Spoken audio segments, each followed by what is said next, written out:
여러분, 지금 통장에 5천만 원이 있고 자식도 둘이나 있는데 왜 이렇게 불안한지 아십니까? 침대에 누워서 천장만 바라보다가 새벽 4시가 되는 그 기분 아십니까? 저는 70대 어르신들을 상담하면서 이런 분들을 정말 많이 봅니다. 준비는 다 했다고 생각했는데 정작 마음은 텅 비어 있다고 하시는 분들 말입니다. 제가 지난달에 만난 이정숙 74세 어머님은 자식 셋 키우고 서울에 아파트도 하나 있으셨어요. 그런데 새벽에 잠에서 깨면 가슴이 답답해서 숨을 제대로 쉴 수가 없다고 하셨습니다. 병원에 가니까 심장은 이상 없대요. 그럼 뭐가 문제냐고요? 마음이 문제였습니다. 자식들은 각자 바쁘고 통장 잔고는 계속 줄어들고 무릎은 계단 오를 때마다 욱신거리는데 이 불안을 어디다 털어놓을 데가 없는 겁니다. 자식, 돈, 건강. 우리는 이 3가지만 있으면 노후가 안전할 거라고 믿고 살아왔습니다. 그런데 말입니다. 이 3가지는 무서운 공통점이 하나 있습니다. 내 마음대로 붙잡아 둘 수 없다는 겁니다. 아들, 딸이 효자, 효녀라고 해도 그 사람들도 자기 인생이 있어요. 명절에 한 번씩 오면 다행이고 전화 한 통 받기도 힘든 게 요즘 현실입니다. 돈은 어떻습니까? 80까지만 살아도 한 달에 150만 원씩 쓴다고 치면 10년이면 1억 8천이 필요합니다. 여기에 아프기라도 하면 병원비가 한두 달 만에 몇백씩 나갑니다. 작년에 상담했던 박영철 78세 어르신은 허리 수술 한 번에 400만 원이 나갔다고 하더라고요. 평생 모은 돈이 눈 깜짝할 사이에 사라지는 겁니다. 건강은 또 어떻습니까?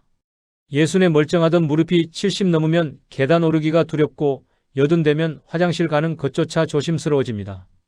건강은 지킨다고 지켜지는 게 아니에요. 세월 앞에서는 누구나 조금씩 무너집니다. 이 사실을 미리 인정하고 준비하지 않으면 어떻게 될까요? 자식이 전화 안 받으면 섭섭해서 밤새 뒤척이고 통장 잔고 보면서 불안해서 잠이 안 오고 몸 어디 하나 아프면 이제 끝이구나 싶어서 무너집니다. 그러다 보면 하루하루가 버티는 시간이 되고 아침에 눈 뜨는 게 두려워지고 사는 게 아니게 됩니다.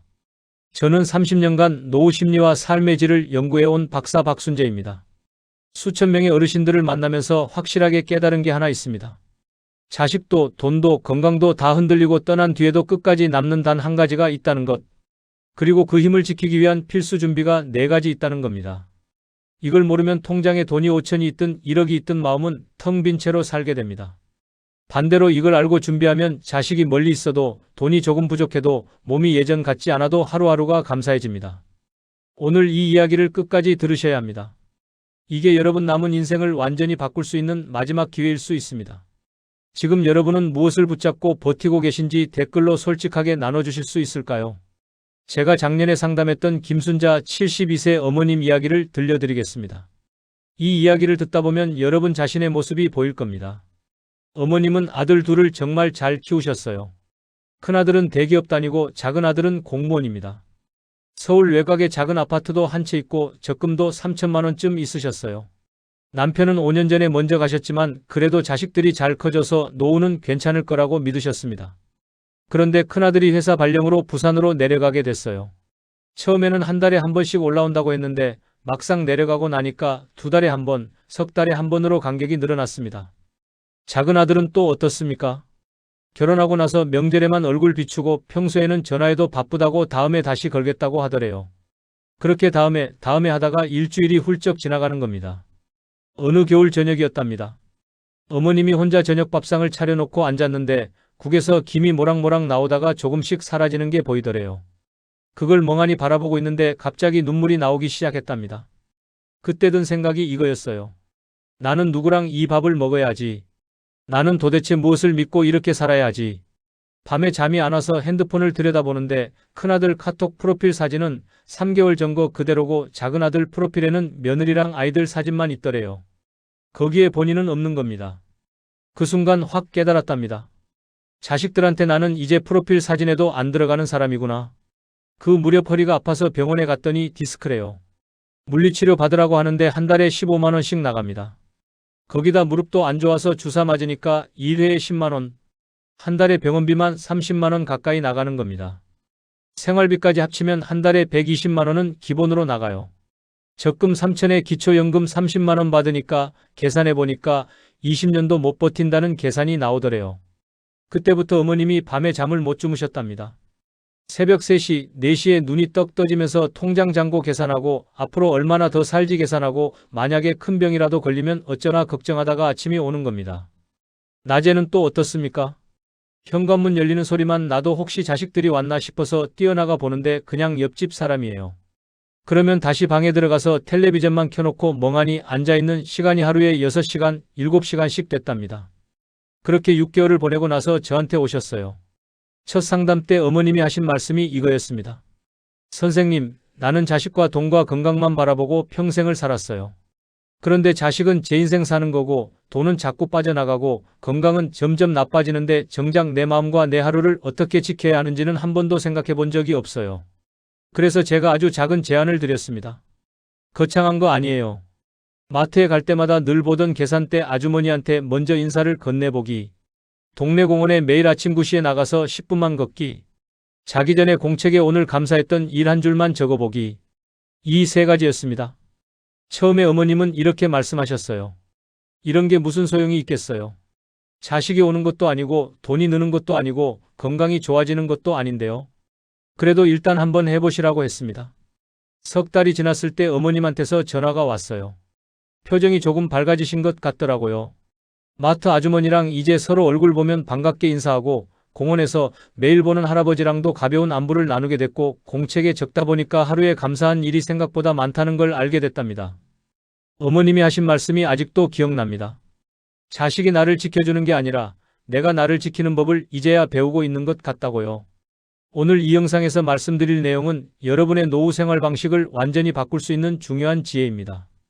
이 이야기를 끝까지 듣고 실천하셔야만 진정한 변화를 경험할 수 있습니다. 끝까지 보지 않으시면 가장 중요한 실천법을 놓치게 됩니다. 뒤에 나올 4가지 준비를 모르시면 지금까지의 노력이 의미 없어질 수 있어요. 혹시 아직 구독과 좋아요를 누르지 않으셨다면 지금 바로 눌러주세요. 이 채널은 여러분의 건강한 노년을 응원합니다. 이런 중요한 정보를 더 많은 분들이 알 수 있도록 구독과 좋아요로 응원해주세요. 왜 지금 당장 여러분의 작은 습관을 바꿔야 하는지 끝까지 보시면 분명하게 깨닫게 되실 겁니다. 그래서 이제는 이렇게 작은 변화 하나가 어떻게 노후 전체를 바꾸는지 그리고 70대에 반드시 내려놓아야 할 착각 5가지를 하나씩 정확하게 짚어보겠습니다. 자식이 내 노후 보험이라는 착각부터 말씀드리겠습니다. 많은 부모님들이 결국 나이 들면 자식이 옆을 지켜줄 거라고 믿으십니다. 그런데 이게 가장 위험한 착각입니다. 자식은 사랑의 대상이지 노후를 책임지는 제도가 아니에요. 자식 인생의 중심은 자식 자신에게 있고 부모는 그 곁에 있는 소중한 존재일 뿐입니다. 국내 노년생활 조사들을 보면 예전보다 자녀와 따로 사는 비율이 계속 늘어나고 있습니다.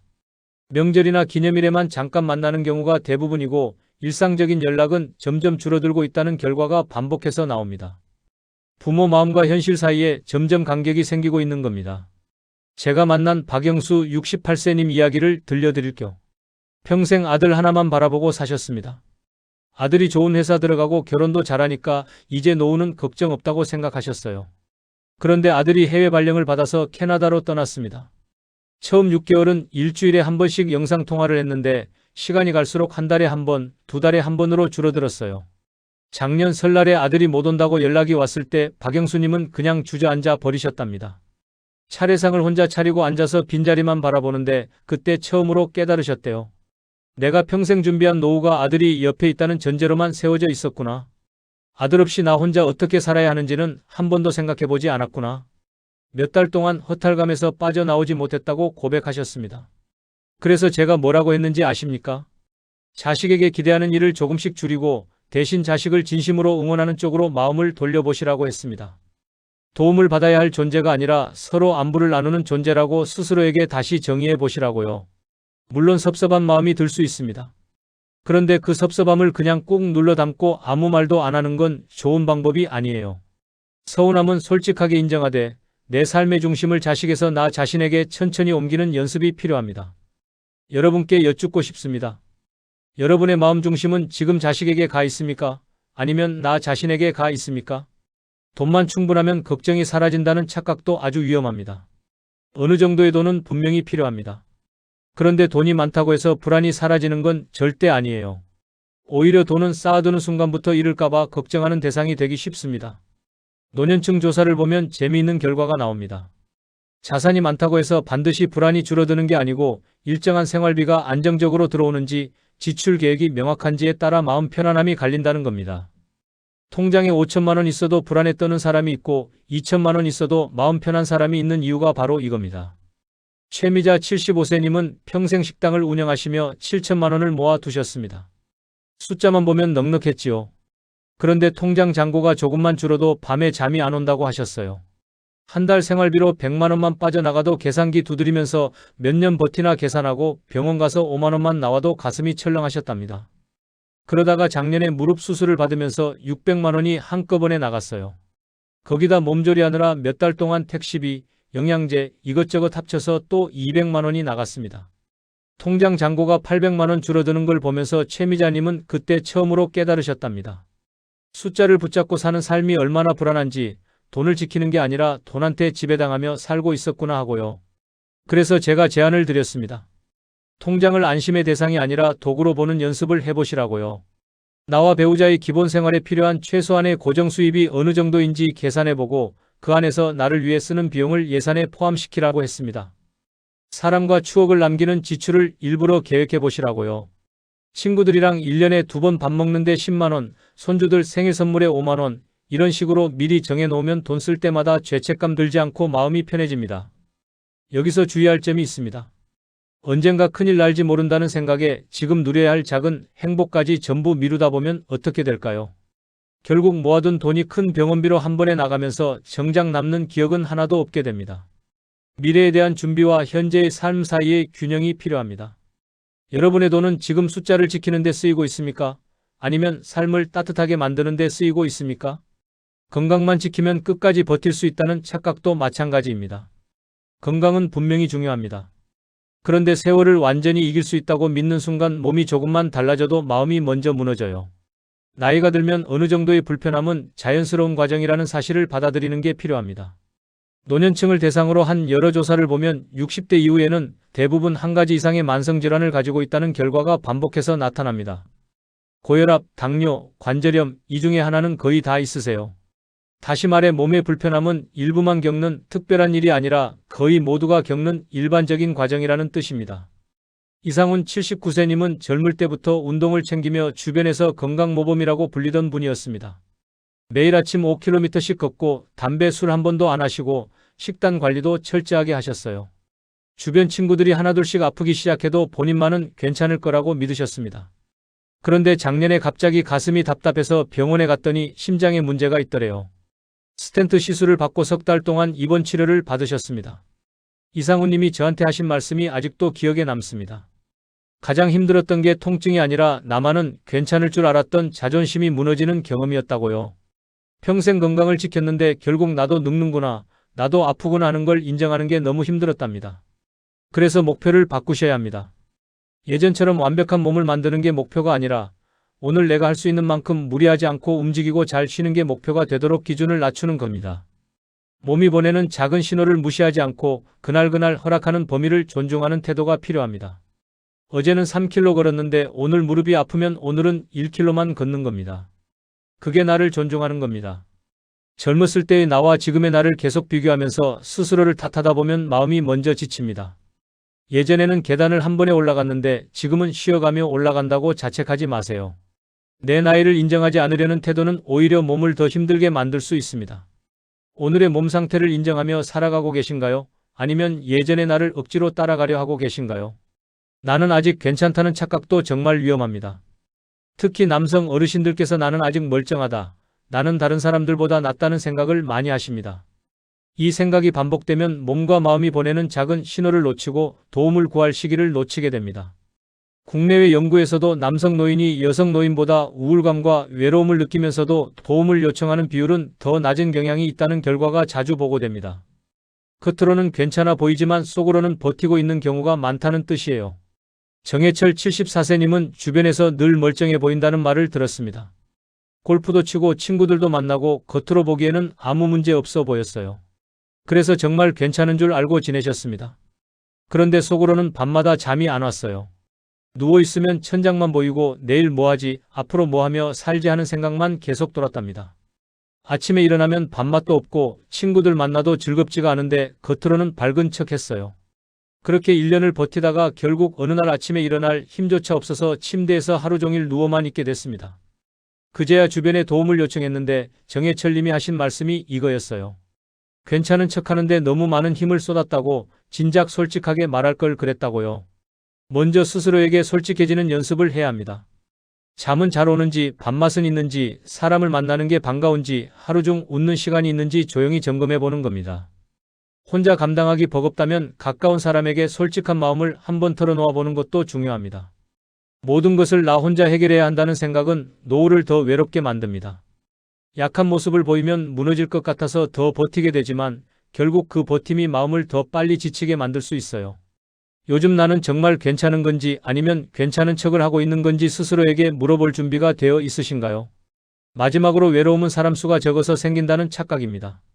많은 분들이 사람만 많이 만나면 외롭지 않을 거라고 생각하시지만 실제로는 사람 수보다 관계의 질과 내가 맡고 있는 역할이 외로움에 더 큰 영향을 줍니다. 여러 장기 연구에서 좋은 관계가 있는 노인은 그렇지 않은 노인보다 수명이 길고 우울감과 스트레스 수준이 낮게 나타난다는 결과가 반복됩니다. 반대로 갈등이 많거나 나를 지치게 만드는 관계는 건강에도 좋지 않은 영향을 줍니다. 유정자 81세님은 자식도 셋, 손주도 6명이나 있으십니다. 명절 때마다 집에 다들 모이고 생일 때도 다 모입니다. 그런데 유정자님이 저한테 이렇게 말씀하셨어요. 다들 다녀가고 나면 더 쓸쓸하다고요. 같이 있을 때는 시끌벅적한데 집 정리하고 나면 텅 빈 거실이 더 크게 느껴진다고 자식들이랑 있어도 대화가 잘 안 통해서 오히려 더 외롭다고 하셨습니다. 반대로 김정호 76세님은 홀로 사십니다. 자식도 멀리 있고 평소에는 혼자 지내세요. 그런데 동네 경로당 모임에서 회계를 맡으셨어요. 회비 관리하고 다음 달 일정 짜고 이런 작은 역할입니다. 그리고 아파트 같은 동사는 이웃 세 분이랑 매주 화요일 아침에 공원에서 만나서 걸어요. 김정호님이 하신 말씀이 이겁니다. 혼자 살지만 외롭지 않다고, 나를 기다리는 사람들이 있고 내가 해야 할 일이 있으니까 하루가 의미 있다고요. 사람 수를 늘리겠다는 생각보다 나를 따뜻하게 대하는 사람 한두 명과 관계를 깊게 유지하려는 노력이 필요합니다. 그리고 내게 작은 역할 하나를 만들어주는 게 좋습니다. 동네 모임에서 간단한 일이라도 맡거나 이웃과 정기적으로 안부를 나누는 것만으로도 마음이 달라집니다. 여기서 주의할 점이 있습니다. 만날 때마다 기운이 빠지는 관계를 의무감 때문에 계속 유지하다 보면 실제로는 혼자 있을 때보다 더 지치게 됩니다. 관계에도 정리가 필요하다는 사실을 인정해야 합니다. 나를 깎아내리는 말만 하는 사람, 만나면 피곤한 사람, 이런 관계는 조금씩 거리를 두는 게 맞습니다. 지금 내 곁에 있는 관계들은 나를 살려주는 관계입니까? 아니면 조금씩 지치게 만드는 관계입니까? 이 5가지 착각을 내려놓으면 이제 진짜 준비를 시작할 수 있습니다. 그래서 지금부터 자식도 돈도 건강도 떠난 뒤에 나를 지켜줄 4가지 준비를 말씀드리겠습니다. 첫 번째 준비는 마음의 기둥을 나에게 세우는 겁니다. 노년기 삶을 추적한 여러 연구에서 공통으로 나타나는 특징이 있습니다. 자식이나 재산이 아니라 자기 삶의 기준을 분명히 세운 분들이 전반적인 만족도가 높고 위기 상황에서도 빨리 회복하는 경향을 보였다는 겁니다. 그런데 여기서 조심할 게 있습니다. 나 중심으로 살라는 말이 이기적으로 살라는 뜻은 절대 아니에요. 여기에서 말하는 중심은 결정과 선택의 기준을 남이 아니라 나에게 두는 걸 말합니다.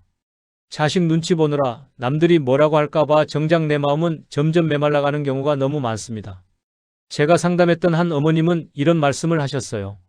큰며느리가 친정부모님 모시고 제주도 간다는 얘기를 들으니까 본인도 가고 싶은데 자식들한테 부담 줄까 봐 말을 못 꺼냈대요. 그렇게 참다가 결국 안 가셨는데 1년이 지나도 그 아쉬움이 남아있더래요.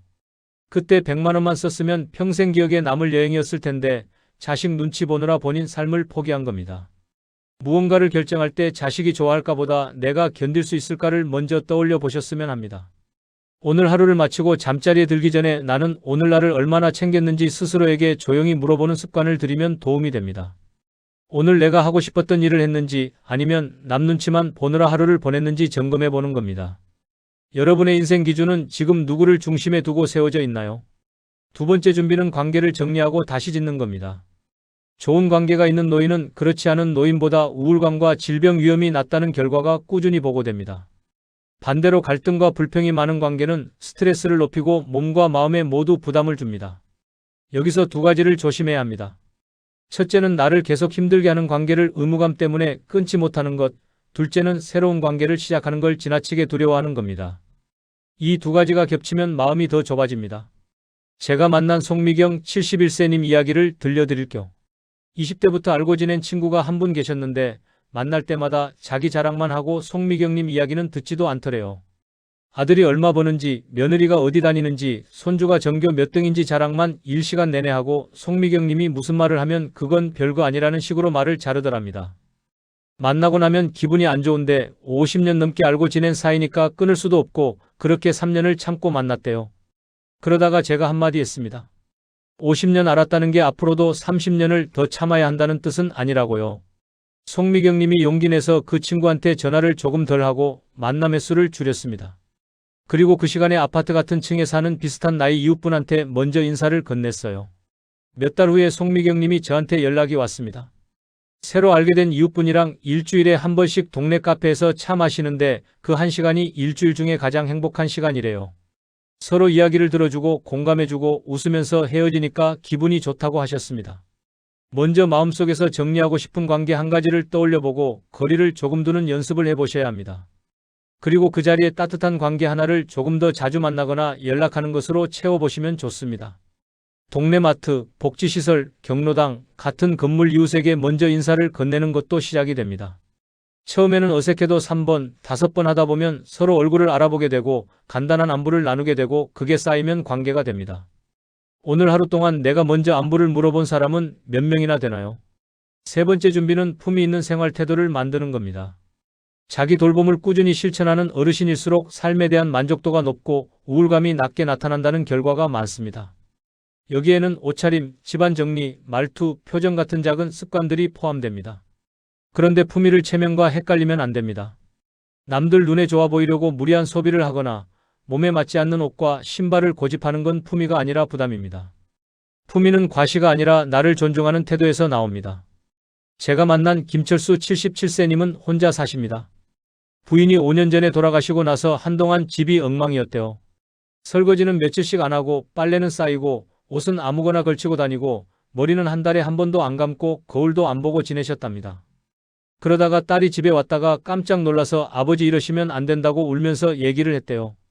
그때 김철수님이 거울을 봤는데 본인도 깜짝 놀랐답니다. 거울 속 사람이 자기가 아닌 것 같더래요. 언제부터 이렇게 됐을까 싶었대요. 그날부터 작은 것 하나씩 바꾸기 시작했습니다. 아침에 일어나면 세수하고 머리 빗고 깨끗한 옷으로 갈아입기. 설거지는 그날 하기. 일주일에 한 번은 빨래하기. 이 정도만 했는데도 신기하게 기분이 달라지더래요. 거울 볼 때마다 나 자신이 덜 초라해 보이고 밖에 나갈 때도 조금 당당해졌다고 하셨습니다.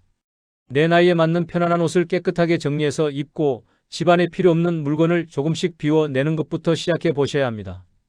거울을 볼 때마다 나를 깎아내리는 말 대신 여기까지 살아온 나를 인정하는 말을 속으로 한마디 건네보시면 좋습니다.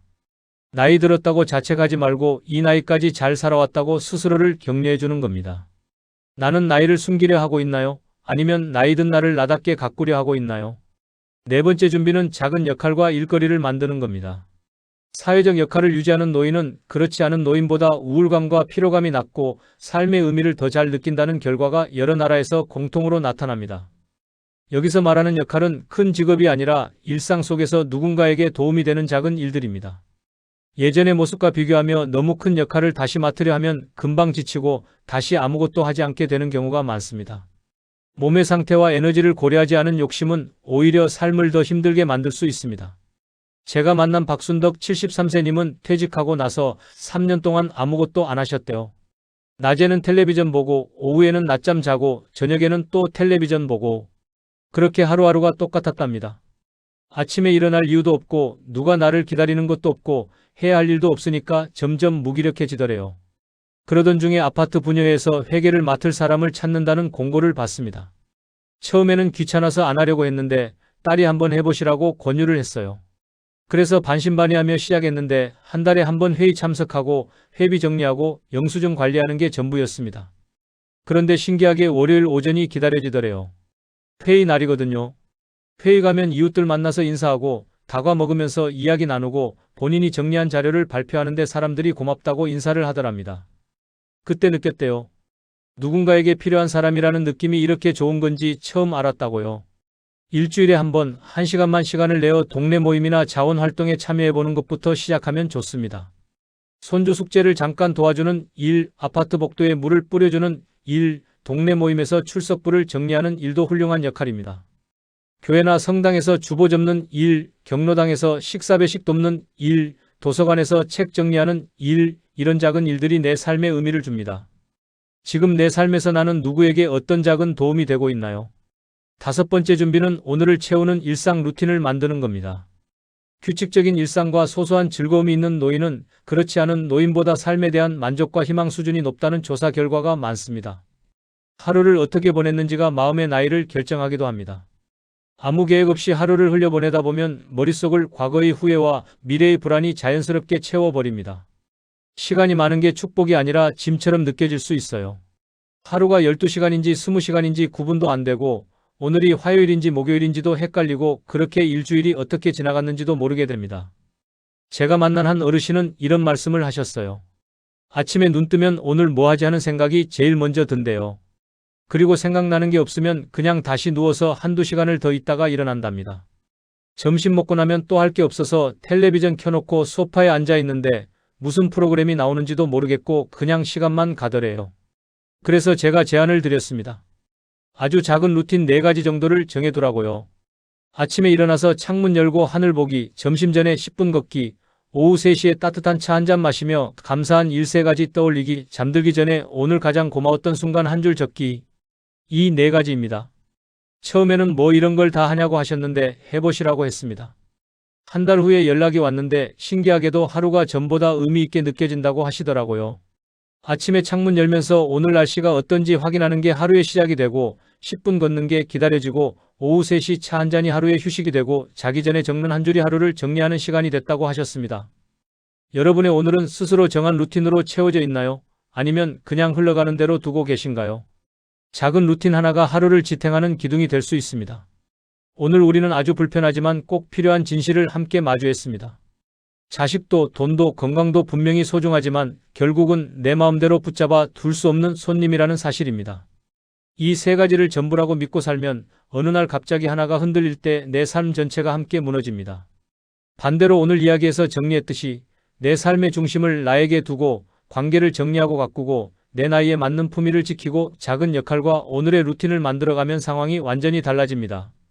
자식이 멀리 있어도 마음은 덜 흔들리고 돈이 조금 줄어들어도 삶의 의미는 그대로이고 건강이 예전 같지 않아도 오늘을 감사히 살 힘이 생깁니다.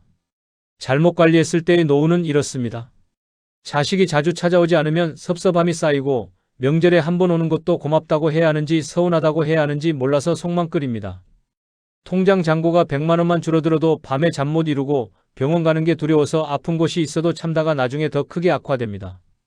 건강이 조금만 달라져도 이제 끝이구나 싶어서 두려움이 마음을 가득 채웁니다. 그러다 보면 외로움이 더 깊어지고 하루하루가 버티는 시간이 되어버립니다. 아침에 눈 떠도 오늘 뭐 하나 하는 생각만 들고 텔레비전만 켜놓고 시간을 보내고 저녁이 되면 또 하루를 허무하게 보냈다는 자책감만 남습니다. 일주일이 어떻게 지나갔는지 기억도 안 나고 한 달이 지나도 달라진 게 하나도 없고 1년이 지나도 그냥 나이만 한 살 더 먹었을 뿐입니다. 반대로 오늘 이야기한 방향으로 관리하면 이런 변화가 생깁니다. 자식은 고마운 손님이 됩니다. 자주 못 와도 섭섭하지 않고 가끔 전화 한 통이면 충분하고 명절에 보면 반갑고 헤어질 때도 잘 가라고 웃으며 보낼 수 있습니다. 자식한테 기대하지 않으니까 자식이 해주는 작은 것 하나하나가 전부 감사하게 느껴집니다. 돈은 나와 주변 사람들을 따뜻하게 해주는 도구가 됩니다. 통장 잔고가 줄어드는 게 두렵지 않고 친구들이랑 밥 먹는데 5만 원 쓰는 게 아깝지 않고 손주 생일 선물 사주는 게 기쁘고 1년에 한 번쯤 가족들이랑 여행 가는 게 행복합니다. 돈이 나를 지배하는 게 아니라 내가 돈을 쓰면서 추억을 만드는 겁니다. 건강은 감사의 대상이 됩니다. 예전보다 무릎이 안 좋아도 오늘 10분 걸을 수 있으면 감사하고 시력이 나빠져도 손주 얼굴 볼 수 있으면 감사하고 소화가 안 되는 날이 있어도 오늘 밥 한 끼 맛있게 먹을 수 있으면 감사합니다. 몸이 예전 같지 않다고 자책하지 않고 오늘 이 정도면 충분하다고 인정하게 됩니다. 무엇보다 나를 기억해주는 사람 한두 명과 작은 역할이 생기면서 내 마음이 다시 일어설 수 있는 힘이 생깁니다. 동네 마트 아주머니가 나를 보고 반갑게 인사해주고 경로당 모임에서 내가 없으면 안 되는 작은 일이라도 맡고 있고 이웃 한두 분이랑 정기적으로 안부를 나누면서 나도 누군가에게 의미 있는 사람이라는 걸 느끼게 됩니다. 제가 오늘 꼭 드리고 싶은 제안은 아주 단순합니다. 오늘 하루가 끝나기 전에 딱 두 가지만 해보셨으면 합니다. 첫째, 내 마음을 따뜻하게 해주는 사람 한 명에게 안부 인사를 먼저 보내기. 오랜만이라는 말로 시작해도 괜찮습니다. 둘째, 종이 한 장 꺼내서 오늘 감사한 일 세 가지를 적어보는 것. 아무리 작은 것이라도 괜찮습니다. 오늘 날씨가 좋았다. 밥이 맛있었다. 몸이 아프지 않았다. 이 정도면 충분합니다. 이 두 가지는 자식이 옆에 있든 없든, 돈이 많든 적든, 건강이 좋든 나쁘든 상관없이 누구나 지금 이 자리에서 시작할 수 있는 준비입니다. 거창한 계획이 필요한 게 아니에요. 오늘 딱 이 두 가지만 해보세요. 내일도 해보세요. 모레도 해보세요. 일주일만 해보시면 조금씩 달라지는 걸 느끼실 겁니다. 다음 영상에서는 실제로 큰 돈이 없어도 마음이 든든해지는 생활비 계획과 지출 구조에 대해 조금 더 구체적으로 이야기해 보겠습니다. 한 달에 100만 원으로 어떻게 살 수 있는지, 어떤 항목에 돈을 써야 후회가 없는지 실제 사례를 통해서 말씀드릴게요. 오늘 이야기 중에서 어떤 부분이 가장 마음에 남았는지, 그리고 오늘 당장 해볼 수 있는 한 가지는 무엇인지 댓글로 나눠주시면 좋겠습니다. 여러분의 이야기를 듣고 싶습니다.